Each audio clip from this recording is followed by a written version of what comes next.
Welcome everyone to Maine Preservation's Old Building Forum. This is our first session for 2025 and also the first time we're trying this new format entitled Old Building Forum. It's a great opportunity to learn more about the latest preservation tools and technology, policy initiatives, funding resources, and more in the state of Maine. So my name is Brad Miller. I'm the Director of Programs and Services at Maine Preservation. Quickly before we get started, I just want to remind everyone to please go ahead and mute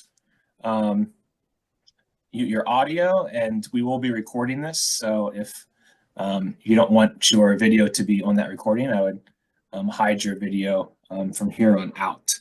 And then also, I'm going to begin with a quick update about what we're working on, Maine Preservation as an organization, and then we'll go into the conversation with Bob and Ford. And at that point, if you have any questions during that conversation, feel free to drop them in the chat, and I'll keep an eye on it and see what questions we can bring up to Bob and Ford and have a conversation going. And if there's time at the end, we can do a more formal Q&A session as well. So first, to begin and orient everyone, first want to thank all of our sponsors for our programs in the calendar year 2025. Our preservation champions, Richard Anderson, Rosalie and Christopher Glass, Michelle and Aaron Sturgis, Anne-Marie and John Thrawn, and 2 anonymous preservation champions, as well as our industry leaders, Jinberg, Down East, Norway Savings Bank, Less Fossil Restoration Resources, and Preservation Timber Framing. We also want to thank our underwriters, as well as our lead and supporting sponsors for helping put on our events throughout 2025. And so just for those who may be joining our program for the first time, Maine Preservation, we were founded in 1972. We are a statewide preservation advocacy nonprofit dedicated to promoting and preserving historic places, buildings, downtowns, and neighborhoods, strengthening the cultural and economic vitality of Maine communities. And we do that through a variety of programs and services, including our technical assistance, financial support, stewardship, education, and advocacy. And just to explain a little bit more about each of those service areas, first is our technical assistance. And so that's our most direct support to folks across the state of Maine. This is when we're out doing one-on-one consultations with historic building stewards and owners, maybe conducting a conditions assessment of your property, whether it's a train depot up in Greenville or an opera house down in Aroostook County. We extend that service also through our residency programs, and that's where we spend a full day or multiple days or even a full week in a community or area to concentrate our efforts and meet with people and figure out what their preservation challenges are and learn about the work that they're doing. So in the past year, our residencies took us to Mount Desert Island, took us to the town of Poland, down to the historic community of York, and spent a lot of time touring the buildings, particularly owned by the Old York Historical Society. And we also took a 2-day trip to the Boothbay region, which included a boat ride out to Squirrel Island, this amazing summer colony in Boothbay Harbor. And we're looking to plan our residencies for 2025. So if you want to see us in your community, please feel to reach out. We also conduct technical assistance virtually through our Monday Meetup program. We've had this around for a few years, but we've changed things up in 2025 and have grouped these meetups by cohort. So the building type owners, that includes nonprofits and fraternal organizations, homeowners, local governments, and faith communities. And so this is an opportunity to people to come join in conversation via Zoom. It's free and open to all. And we have those the first Monday of each month at 12 o'clock at noon. The next one up is for historic homeowners.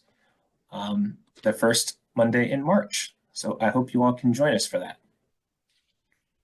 Our second service area is our financial support. So we actually have a small grant program that helps with capital improvements to historic buildings stewarded by nonprofits across the state. And this is funded by the 1772 Foundation. And we are now in our 5th year of this program. And this year we anticipate granting out $125,000 to make meaningful impacts to historic buildings. We also take a more direct role in preservation through our preservation easement program and our ongoing stewardship. So these are perpetual protections on privately held properties. We currently have 20 easements located across the state, stretching from Sanford all the way down to Pembroke in Washington County. In the past year, we added 2 new easements to our portfolio through donations of easements on the Gingerbread House in Norway and the Wallace Haskell Homestead in Phippsburg.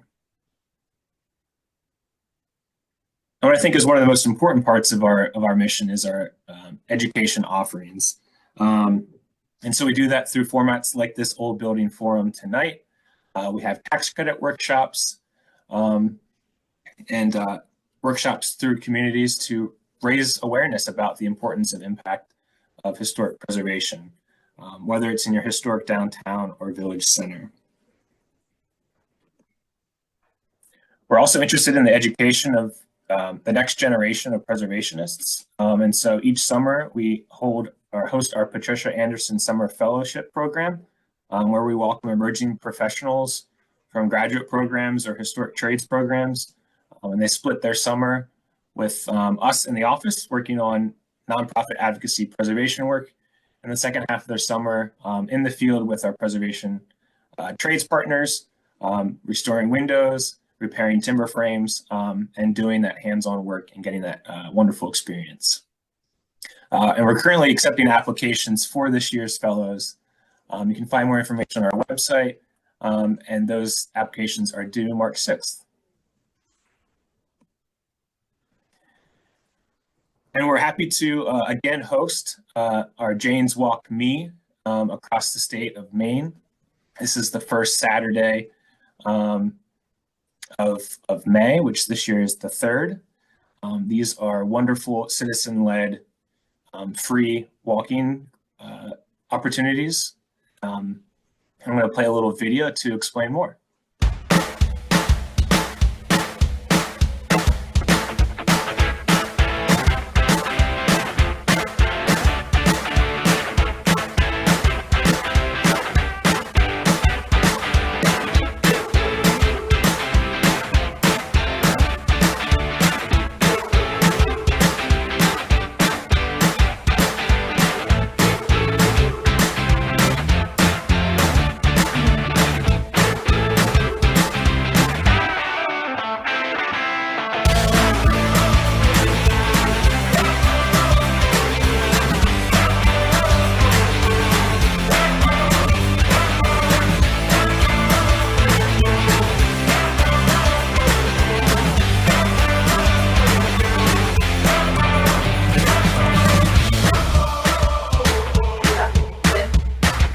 Drive very carefully, too.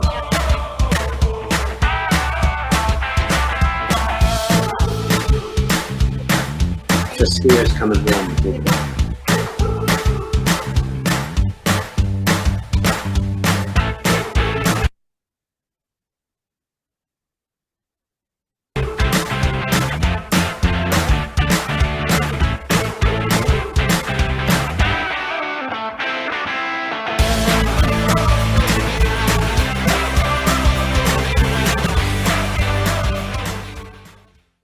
And for those interested, you can go to janeswalkme.org, and we're accepting submissions for walk leaders until March 14th. Hope to see you there. And then finally, our last of our 5 program areas is advocacy. And so this is where we are in communities, in Augusta, in DC, advocating for policies that are supportive of preservation, whether that's maintaining historic buildings, rehabilitating, or reusing them. And we also do that through identifying and advocating for buildings that are endangered through our most endangered historic places list, an annual listing of buildings or sites that are facing an uncertain future. We also do that, advocate for properties at the State House in Augusta. So currently our focus this legislative session is an introduction of a piece of legislation that would expand and improve the historic preservation tax credit here in Maine. That bill is LD 435, and that was introduced by Representative Hassenfuss of Reedfield.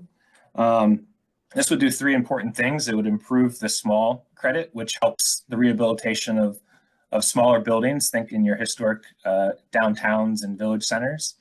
It makes improvements to the substantial rehabilitation tax credit, which makes those larger rehab projects possible. Those places where we're adding housing and commercial space to our communities, as well as creating, for the first time, a historic homeowner tax credit.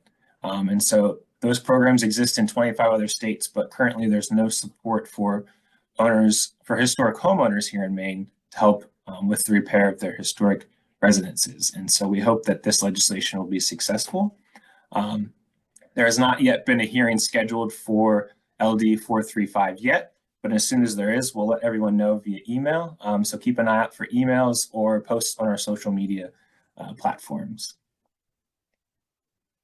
And then finally, we advocate for historic preservation by celebrating excellence in preservation, those amazing projects that transform our communities, transform buildings, and make sure that these places stay around for another 100 years.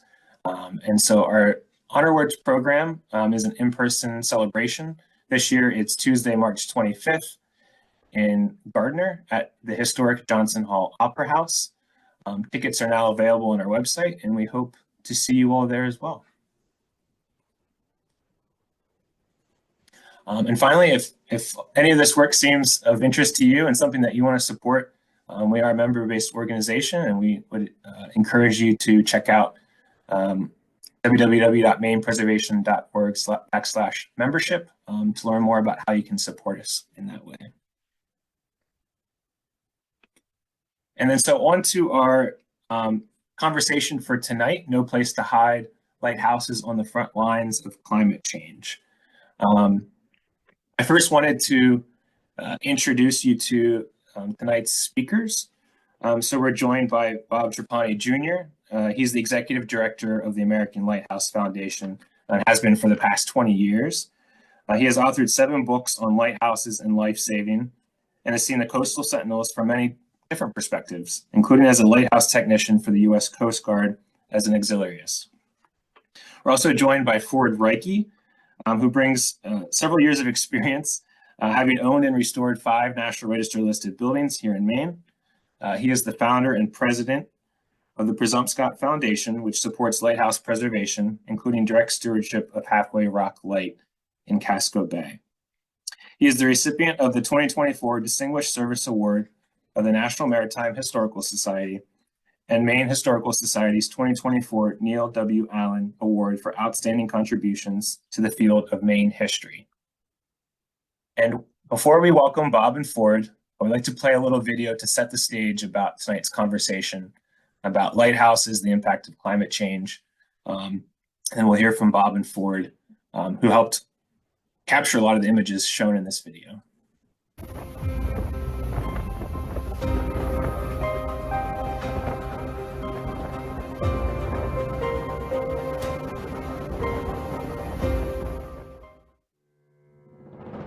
The majestic lighthouses of Maine. They are some of the most beautiful and storied in the nation. Today, there are 66 lighthouses still standing along the Maine coast.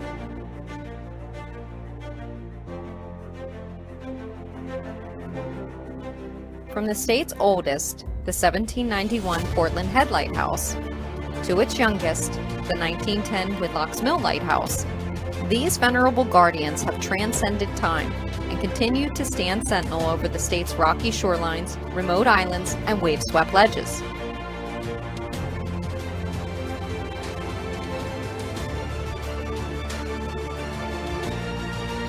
However, despite their ability to stand the test of time, Maine's lighthouses are threatened like never before.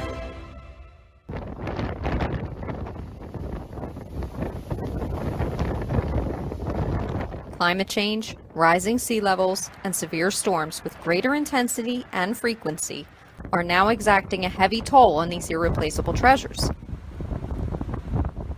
According to the Gulf of Maine Research Institute, the Gulf of Maine is warming faster than almost any other ocean surface on the planet. As the Gulf of Maine continues to warm, sea levels will rise. This will lead to more flooding events in coastal areas, especially when combined with higher tides and stronger storm surges, all as a result of climate change. Our nation, as well as the rest of the world, witnessed firsthand this warning become a reality during January 2024, when two powerful storms, arriving just 3 days apart, struck the Maine coast with fury and unprecedented storm surge levels.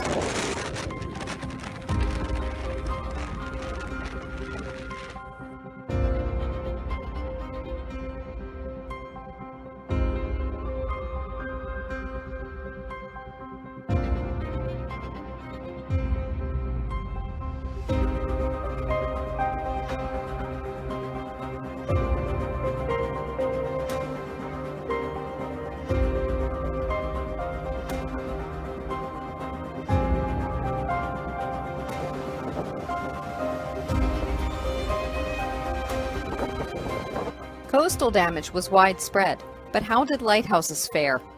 It was immediately evident some on the mainland had suffered harm, but what about those offshore? With so many light stations located on islands and wave-swept ledges, determining the extent of damage during winter became a major hurdle to overcome. Undeterred, Ford Reiche of the Presumpscot Foundation and Bob Trapani, American Lighthouse Foundation Executive Director, took to the air in a helicopter to assess the scope of damage. In all, they surveyed 23 light stations from the Kennebec River to Frenchman's Bay. The degree of damage was riveting. Approximately 1/3 of Maine's 66 lighthouses were battered by the storms.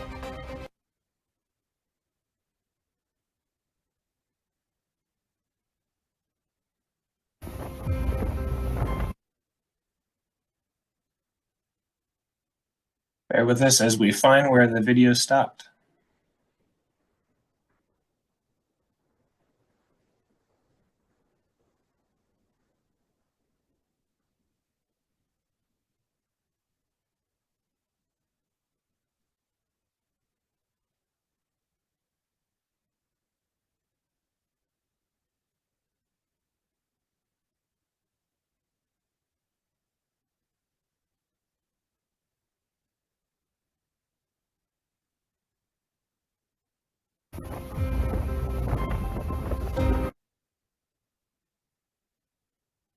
The scope of damage. In all, they surveyed 23 light stations from the Kennebec River to Frenchman's Bay. The degree of damage was riveting. Approximately 1/3 of Maine's 66 lighthouses were battered by the storms.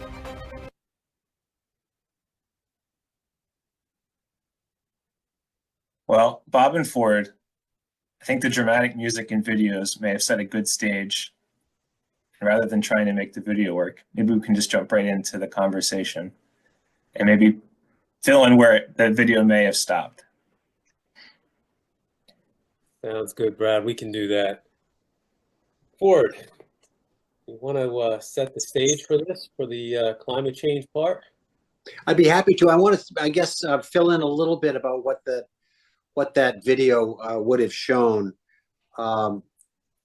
This was a modest storm, not a hurricane level storm. It was a modest winter storm, but it coincided with the highest tides ever recorded in Portland, Maine, and it's the water level that's causing the problem here. And so what Bob and I saw, we stopped at some lighthouses. We got down close with a helicopter on others, and it was lighthouse after lighthouse suffered significant harm. And we can, Bob and I can go through some of those specifics. But after that storm, which was January 10th and 13th a year ago, Bob and I were on the phone trying to figure out what other lighthouses had not been heard from, because Maine has more offshore lighthouses than any other state by a mile. So we'll get into the nature of the ownership of these lighthouses in a moment, but they're hard to get to, and they're really hard to get to in January. So we rented a helicopter and got out there, but we were speculating on the nature of damage, and Bob guessed that of the 66 lighthouses, about a third of them probably suffered harm, and those are the ones we went to that was shown on that chart that was shared in the video. Anything to add about the findings, Bob? I think what you said about the winter was absolutely perfect. I mean, how many lighthouse groups we contacted and they're like, well, we don't have our boats in the water, of course. We have no way to get out to these places. So it was going to be like, well, we got to wait till the spring to find out. And we didn't know what kind of damage we were dealing with. And of course, we're familiar with the New England coast. The winter, we usually see northeast storms. This came out of the southeast. So this was causing a different type of damage at different sites. So some sites being more vulnerable to the northeast versus the southeast. And yeah, there was no shortage of harm that we viewed that day. A little bit about climate change and what we're dealing with here. This has really caught everyone in the world by surprise, but it's really hitting home in Maine. Every coastal community in the country is near a lighthouse. Maine's lighthouses are taking a beating like is not showing up anywhere else in the world. And it's because of this localized climate change impact from the increasing temperatures of the Gulf of Maine. The Gulf of Maine is basically, it's enclosed by Nova Scotia and New England. It extends all the way down to Cape Cod. The Gulf of Maine is up between Maine and Nova Scotia. It's about 100 miles wide, but as I said, it extends all the way down to Cape Cod. So it's a big area. And it's generally shallow. And so one reason that the Gulf of Maine is heating faster than 97% of the rest of the world's oceans is it's like a bathtub. It's shaped like it's a real tight cove. It's shallow, and it's influenced by two currents: the Labrador current, which is weakening in the face of climate change, and that's a cold current, and the Gulf Stream, which is increasing its influence on the Gulf of Maine, and that's warm water rather. So that's causing Gulf of Maine to increase in temperature. And what happens with increasing water temperature is the biggest cause of sea level rise is what's caused by thermal expansion. The water heats up and it expands, and it expands locally. It's not like when the water expands and the sea level rises in the Gulf of Maine that the whole of the Earth's oceans increase. It's localized, and so that's why we're dealing with this problem here that isn't showing up nearly so severely elsewhere. Bob, do you have anything to add to that? No, but I can say I was out in the storms both the 10th and the 13th, and on the 13th I was down in the Portland area, so I stood and watched the sea coming in at Portland Head, watch it sweeping over the Spring Point Ledge breakwater, and then also at Bug Light.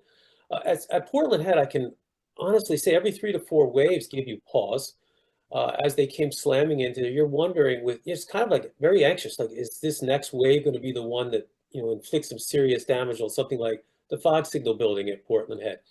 Over at Bug Light, I'm standing there and I'm watching this water come way up into the park, and I'm like, it has no business up this far. It was to see it. You can read about something like that, but when you're out there and you see that, you hear the rush of the sea. It just it's riveting, and it makes you realize that what we're dealing with is truly unprecedented. And I think Ford, I mean, from after that, it was not only trying to contact the lighthouse groups, but it was then like, we got to raise awareness with our state and federal government. We've got to talk to some policymakers, and that started us on a road from there, really, right almost shortly after the helicopter ride. During the helicopter ride, we were texting with some pretty high-placed public officials. In that helicopter ride, we saw the following types of damage, and this would be typical of the damage profile that we've become more acquainted with as we've gotten further into the details of the storm. I'll talk about it a bit, Bob, and you fill in some blanks. But these lighthouses are intentionally built in harm's way. To do their job, they need to be as close to maritime traffic as possible, and so the towers are generally built in a very sturdy fashion, using halfway rock as an example. The granite stones which we used to construct the 76-foot tall tower at Halfway Rock are 50 inches thick. Each stone weighs more than a pickup truck, so they're substantial. And pictured here on the left side of your screen is a lighthouse which is made of steel. The other two there are stone. So the towers tend to withstand the storm impacts which were thrown at them in January, and typically hurricanes as well. What didn't hold up were windows, doors, outbuildings, and docks. And all of using Halfway Rock, which I'm most acquainted with, all of those presented serious problems. We had about $300,000 worth of damage at Halfway Rock. Pictured here that you're looking at, center top, is the Bell House at Pemaquid. It suffered $1 million worth of damage. And Bob, that's 40 feet above sea level, right? Yeah, I mean, just imagine, we've all been to Pemaquid Point. Just imagine seas coming up, and not just a little spray, but a solid sea to be able to do that kind of damage. It's and then to the house itself as well. So buildings, we're going to get into mitigation measures with what we'll do in the future to prevent some of this harm. But the damage was primarily caused by buildings moving. You're looking at that. Is this Wood Island in the upper right hand here, Bob? That structure was moved about 16 to 20 feet off its foundation, and had the storm continued unabated with the tide, it might have been swept out to sea. It was in a precarious spot. Severe erosion in that particular case. Luckily, Maine's coast is rockbound, as we all know. So of all the problems we're facing with storm damage, erosion is showing up infrequently. But breaking out windows caused a lot of equipment damage and interior damage. Docks getting washed away, buildings getting removed from their foundations. That's what we saw. The most of as we Yeah, and and to piggyback on what Ford's saying, with these photos that you see up on your screen, the one on the far right on the bottom, Egg Rock Lighthouse, its entryway building, which was a cinder block building, was supposed to be protected from that type of sea. It had a seawall on the southeast side of the island, but the seawall was destroyed, and then those seas ran in unabated to the structure and swept that little structure off the lighthouse and also damaged the siding. The center bottom is Great Duck Lighthouse, for Great Duck Island Lighthouse, for those not familiar. I think this just goes to show how far up the sea came on an island like Great Duck Island.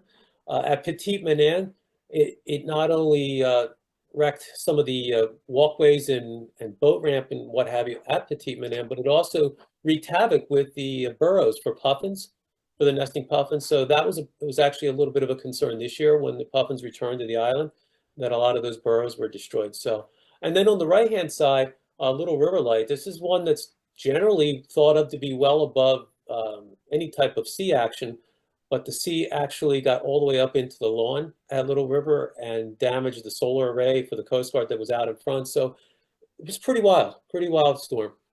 You mentioned puffins. I don't know if I've ever shared with you that we spotted 3. I didn't, but a birder spotted 3 puffins at Halfway Rock, and it's being attributed to they were transients, obviously, but being attributed to the disruption of the burrows for the cool. I mean, not cool, but that's fascinating to see. Yeah, hear that. Yeah. One point that's important to be made here is about the owners of these lighthouses.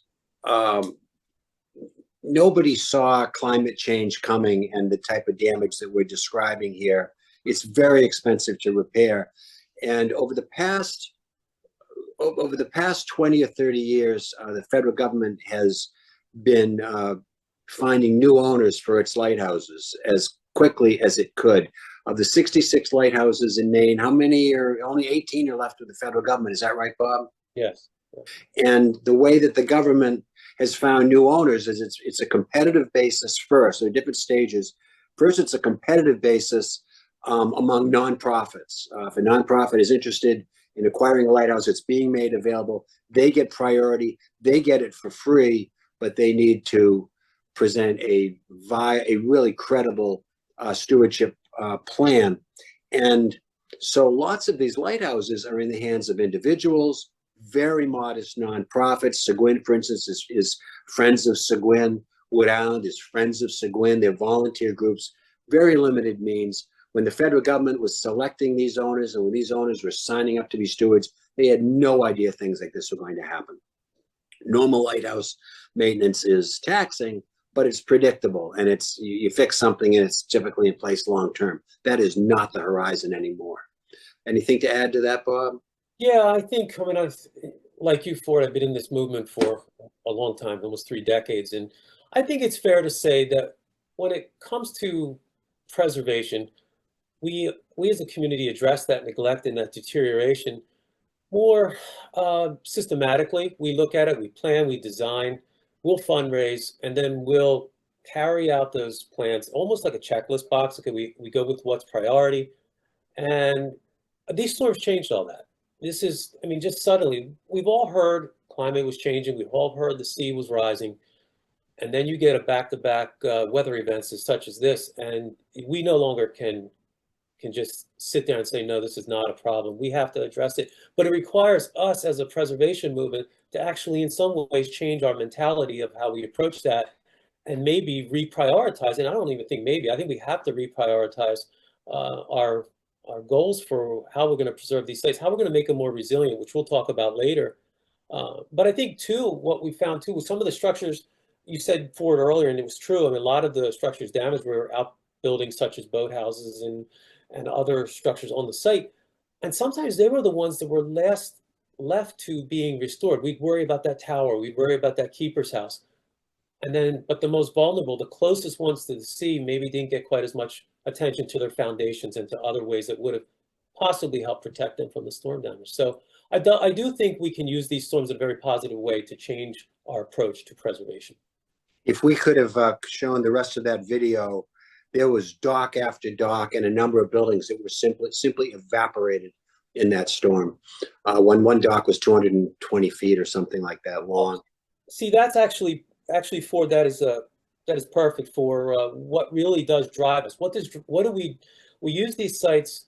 We want to preserve them, but we also have to make money with them to preserve them, and we also want to educate. And that requires being able to have access to these sites, and especially these offshore ones where it is very difficult.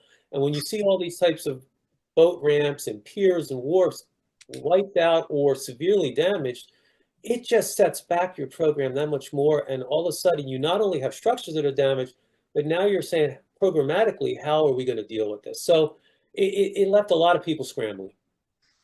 Maybe it's appropriate to say a couple words about funding for historic preservation. 2 things have happened this year, which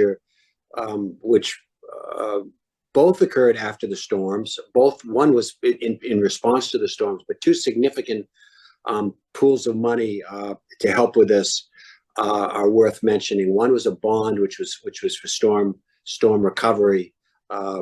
Governor Mills was actively supporting inclusion of lighthouses in that. That has helped some. And then last November, the state of Maine citizens approved a $10 million historic preservation bond, which is the biggest ever in Maine, and that lighthouses will be qualified to apply for that. Both of those will help. But generally, historic preservation funding is very, very hard to come by. Maine Preservation, your host tonight, can attest to that. The largest funder historically in Maine for historic preservation was the Belvedere Historic Preservation Fund at Maine Community Foundation. They have reduced their funding I actually checked this out because I knew that they were backing away from historic bricks and mortar historic preservation.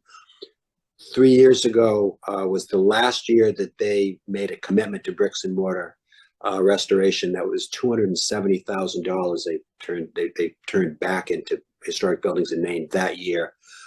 Last year, it's down to $45,000. So in some respects, historic preservation money is not going in the right direction.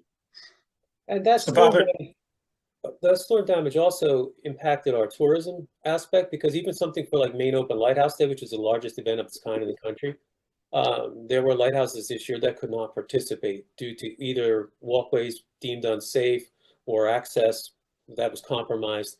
And so you don't only have that event that happens in this case on January 10th and 13th, but then throughout 2024 and right in through here 2025, we're still dealing with the effects of these storms, and will be.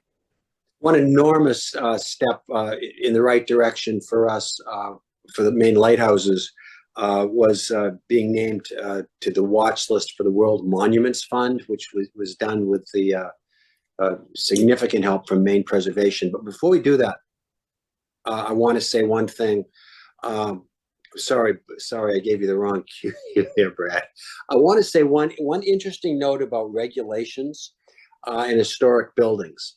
When a building is listed on the National Register, particularly if it's a lighthouse, which comes with a special easement requiring you to conform to the restoration standards of the National Park Service, you have to restore the lighthouse to a period of time. You need to get it approved by the National Park Service and the State Historic Preservation Officer. You need to select the period you're restoring it to. Halfway Rock was restored to 1950. Another Seguin might be to a different era. But you need to be very precise and not modify the building. It's very hard to get approval to modify the exterior of those buildings beyond your period of interpretation. In comes climate change, and now we're talking about adding cables to hold buildings down, or storm shutters, or seawalls, and that runs afoul of existing regulations. And so the federal government, and luckily Maine, is very, very cooperative in this respect. Other states in New England, I know, are not. But regulations need to change to allow us to modify these buildings fast enough to stay ahead of the next storm. And I'll give you a quick example of the situation we had at Halfway Rock, which is had to get a building permit from the town in which it resides before we could do the work. And there's a federal provision that says a building which is in a flood zone, which most lighthouses are, a building which is in a flood zone that suffers more than 50% damage based on its value can't be restored. It has to come down. There are exceptions for historic buildings, but it's a long, drawn-out process. And 50% of what? Well, it's a 15% of the value. Well, how do you appraise a lighthouse that's on a rock 10 miles out to sea? So we got through that, but it took over 3 months for us to get a building permit from a small Maine town because of that regulation. And we're not the only ones who bumped into that. So that little detour there is just highlighting that the regulatory world is not really addressing, in some respects, is not addressing the new reality we have with climate change. Right, and I'll add on to that as far as maybe it's not quite regulatory, but it is certainly applicable. For instance, the American Lighthouse Foundation has a number of lighthouses that are under license agreements from the U.S. Coast Guard. So we had the boathouse damage at Wood Island, and we had the oil house and lighthouse base damage at Portsmouth Harbor in Newcastle, New Hampshire. And we went through the FEMA process for both of those. Well, as some of you know, FEMA will not usually fund for a federally owned site. But we were encouraged to try it anyway. But using Portsmouth Harbor as an example, we were in that process with FEMA for about 6 months. And then at the same time, FEMA says we're not going to approve Wood Island. And in the meantime, they're making you go through the Small Business Administration to go for loans there, which then that's itself its own process. So at Portsmouth Harbor, we're hearing we're probably going to get declined on this because of the Coast Guard ownership. We the board of directors ended up voting to pull out of the FEMA process because winter 24-25 was coming and Portsmouth Harbor Light was in no position to go through another potential big storm. And so we had to end up going through Coast Guard approval then for that project. We couldn't even get work started till November of 24. We completed the project at Portsmouth Harbor on January 10th, actually the year to the date. We didn't even, it wasn't on purpose, but it was a year to date to the first storm. And we're fortunate we were able to get that work done in the middle of winter because, I mean, yes, concrete work can be done, but it's not ideal. So that was an emergency stabilization. But these processes are long and cumbersome. They can, and like the board said, the regulations are another. I think too, in the wake of that storm, the American Lighthouse Foundation formed the Storm and Mitigation Committee. And that committee, which is comprised of, well, Ford and I are on that committee, but it's comprised of people who are engineers, former FEMA consultants, people of that nature, lighthouse owners. The idea was we've got to come up with some best practices. We got to bring people together. One of our first meetings was with Mike Johnson of the Maine Historic Preservation Commission to, and I think Ford, was Kirk in on that meeting as well? I believe he was. No, yes, he was the first one. Yeah, the whole idea was to introduce this, what we saw and how we may be, time is not on our side in the future, and get, really get our minds wrapped around, do we need to move structures eventually? Do we need to elevate structures? Of course, it's all a case-by-case study, but it was just let's get that dialogue started, so. Bob, why do you, knowing that Brad wants to leave a couple minutes at the end for questions, and we hope there will be questions. Why don't you walk us through some of our engagement with media and political types, and lead up to our contacting our supporter Tara Kelly at Maine Preservation? Sure, yeah, and do fill in if I miss any. I do remember directly after that storm, Rob Caldwell had us on the 207 program, which was able to really did a great job of getting out the fact that the Maine lighthouses were damaged in such a way. And of course, we were talking to other press at the time. We did end up making contact with Sarah Bronin, who was the Senate-approved chairperson for the Advisory Council for Historic Preservation in DC. We had a wonderful conversation with her, and she suggested some good ideas, one of them being eventually what's the World Monuments Fund, and we can get to that. But then after that with Sarah, it just kept going. It was, we had the Maine legislature, which we worked with the Maine legislature for testimony in March for LD 225, I believe, if I have that number right. And that was instrumental in helping eventually to get some funding for small businesses and nonprofits in Maine, including lighthouse. Well, unfortunately, not as many lighthouses as we like. I know Halfway Rock was a beneficiary of that. But some of what really hurt the lighthouse community, there was this great funding opportunity, but it required us to have some resiliency plans and things of that nature in place. And again, a little bit of a shortcoming in the lighthouse preservation community that we were not able to act that quickly to fulfill some of the grant guidelines, which was unfortunate because that money, a lot of it could have really helped lighthouses more than what it was able to do. But it was nonstop, and it wasn't just the media. It was talking with people from universities. It just literally opened doors to all types of people who shared concern for what was not only happening to lighthouses, but the Maine coast. I mean, our coastal communities and lighthouses are just a part of the fabric of what makes Maine coast so special, gives it a sense of place. And so, yeah, the process of getting the word out from one door to another, we were introduced to more and more people, and it's building a momentum that eventually is going to yield, some sort of actionable solutions moving forward. It's a journey. Nobody's kidding anybody. We've got a daunting challenge ahead, but we believe in it. I know you people believe in preservation, and that's why I'm confident that we are going to see some good things moving forward. And we are going to eventually talk about the World Monuments Fund, which I think is going to play a huge role in this for Maine. So did I miss anything, Ford? I'll describe the World Monuments Fund briefly, and then one of the undertakings when you're listed on the World Monuments Fund is to have a monitoring plan, and Bob will describe that after I tell you a little bit about the World Monuments Fund. So we learned about the World Monuments Fund for the past 30 years. They have on a biennial basis, released a list of 25 sites, which are global cultural treasures, which face a unique threat. And we didn't quite know how to go about preparing a nomination for something like that. And I actually didn't think we had a chance of being listed. We contacted Tara Kelly at Maine Preservation, who helped us get this submitted, and 215 nominations from 69 countries, and Maine's lighthouses were selected among the 25. And as the state historian Earl Shuttleworth clarified my thinking when he said, this is a recognition of how important Maine's lighthouses are as treasures, as cultural treasures throughout the world. They are recognized as such, and also the intense nature of the threat that we're facing.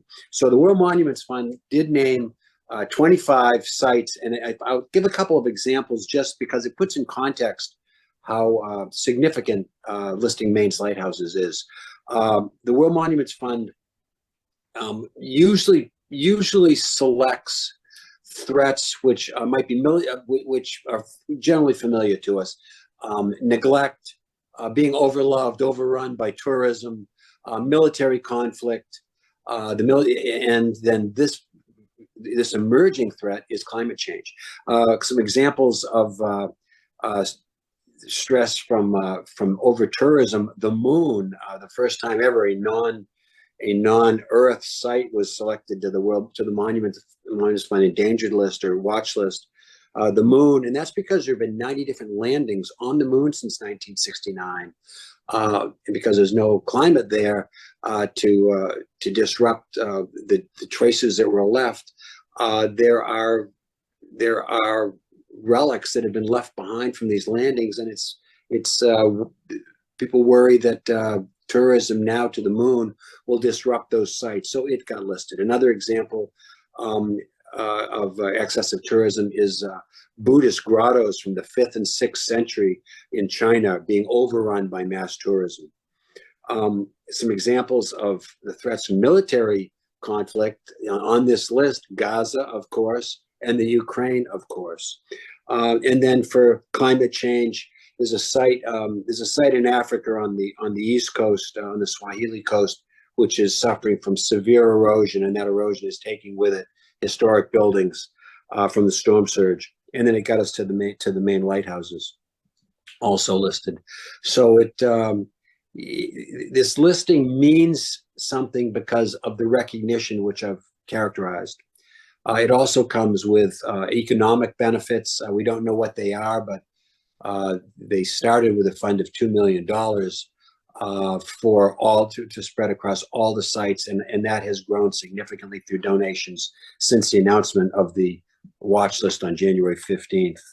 And another thing that the listing on the World Monuments Fund means is you try to improve the situation, and it's done through this monitoring program. And Bob, why don't you talk about how we're approaching that? Yeah, so the World Monuments Fund, the watch list is a 2-year program, and just from that 2-year program, it's supposed to, and it will help raise awareness. It'll help galvanize action, and it's certainly going to amplify, what the threat is for lighthouses, not only in Maine. I actually think when it's all said and done, we'll look back on this designation, and it will have greatly helped Maine lighthouses, but it will also help lighthouses nationally and internationally. So the fact that Maine, unfortunately, our lighthouses have been the victim of some of this climate change here, but it's also going to be a bright light to help lead the way to making them more resilient. But Ford mentioned the monitoring aspect, and that's going to be key because we have to be able over this 2-year program to collect some data, to monitor what continues to happen storm-wise at these sites. We're going to build a case for not only why it's important, but what action can be taken. And this is also going to help from a donor perspective because we're going to be able to present concrete evidence and documentation as to what these lighthouses are up against over a 2-year period. And even though the monitoring will end for this program after a 2-year period, I believe what we'll end up doing is it'll end up changing the culture of how we actually view these sites, and I use the term monitor, monitor what's happening then beyond the preservation of the historic structures themselves. So exciting times, I think. This is going to definitely, it's going to be a game changer for lighthouses in Maine and beyond. A couple comments on mitigation, what can be done to limit the harm in the future, and then end on what is an optimistic note, because I think there are affordable changes which would dramatically have reduced the harm we saw and reduce the harm that we see in the future. But some mitigation measures which are being executed, and which we've discussed at length on the mitigation committee for the American Lighthouse Foundation. The first is the most expensive, which has actually happened a couple times in America that I know of, and that's to actually lift up a lighthouse and move it. Rockland Breakwater is being considered for not to move it back, but to elevate the whole breakwater and the buildings there. I don't know of any other efforts along those lines being considered in Maine. That's the most expensive. Interim measures which can be effective but are expensive might be building a seawall again, and that can disrupt the appearance of a structure, but it can be effective. But the pictured here are some of the most effective mitigation measures and the most affordable, luckily. And I think we speak with some degree of confidence that implementing these on the 23 lighthouses that got damaged would have reduced the damage from over 5 million to far less. First would be storm shutters. Not all lighthouse stations had storm shutters. Halfway Rock, for instance, did not. We got windows broken out on the second floor of the boathouse and the first floor of the boathouse, and the doors got punched out. And what that meant was that water was, we have splash marks three feet up the walls on the second level, on the second story. And so everything on that floor that was within 3 feet of the floor and everything on the floor below got doused for hours in salt water, and that included all the mechanical systems, all the electric panels, and so forth. So if we'd had storm shutters, the windows wouldn't have broken and the inside would not have gotten soaked, and that story would have held true for many lighthouses up and down the Maine coast. Another example are cable stays, which this is a picture which Bob and I took when we landed the helicopter at Mount Desert Rock, 28 miles offshore, further than the helicopter pilot had ever been from a land. But you actually cable buildings and docks to the ledge. We'll see more of that in the future. And then this ramp, which is shown here in the lower picture, ramp decking, and particularly dock decking, can be put down in what's called a sacrificial attachment, so that when waves are underneath surges pushing upward on docks, upward on ramps, you can save the structure if you have the decking designed so that it breaks away, because you greatly reduce the resistance and you can save the structure. Anything to add to mitigation, Bob? No, I will say the cable stays at Mount Desert Rock, it's something new that the College of the Atlantic has established out there, and it's actually a great idea. It's not just for the winter storms. I do remember, and don't quote me on the year, I want to say it was 2004, somewhere around there, when I believe it was Hurricane Juan was passing well offshore, but the swell from that was so great that Mount Desert Rock, the boathouse, was actually destroyed all but one wall on a sunny day, just because of the big seas that were coming from that offshore hurricane. So it's not just the winter storms we're dealing with. It is going to be those occasional post-tropical or well offshore type storms that, especially with the rising sea levels, that are causing additional harm and reaching places that they typically would not have reached as easily. There is one question, which I think could be answered, about what lighthouses have been assessed with this new lens of climate change. Actually, right now, I'm being honest, I think all the lighthouse stewards are still taking an account of, well, at least the ones that have suffered damage, are still in some form of dealing with that. So, I mean, even with the World Monuments Fund, as you know, Brad, we're just now entering that process to see where this all ends up going. So I think we're a bit premature, But I think what I can say with confidence is that here in 2025, we are still going to see some lighthouse sites dealing with effects of that storm. For instance, the walkway at Marshall Point Lighthouse is still waiting for a restoration. I just talked to our chairperson at Wood Island, George Bruns, and he was saying, the chapter doesn't know if they're going to be able to do anything with the boathouse other than stabilize it for 2025 because the permanent fixes are time consuming and expensive. So I think the assessment will be ongoing throughout 2025 at a lot of lighthouse sites, and we're probably looking at something that's really going to be more committed to paper, you might say, for 2026.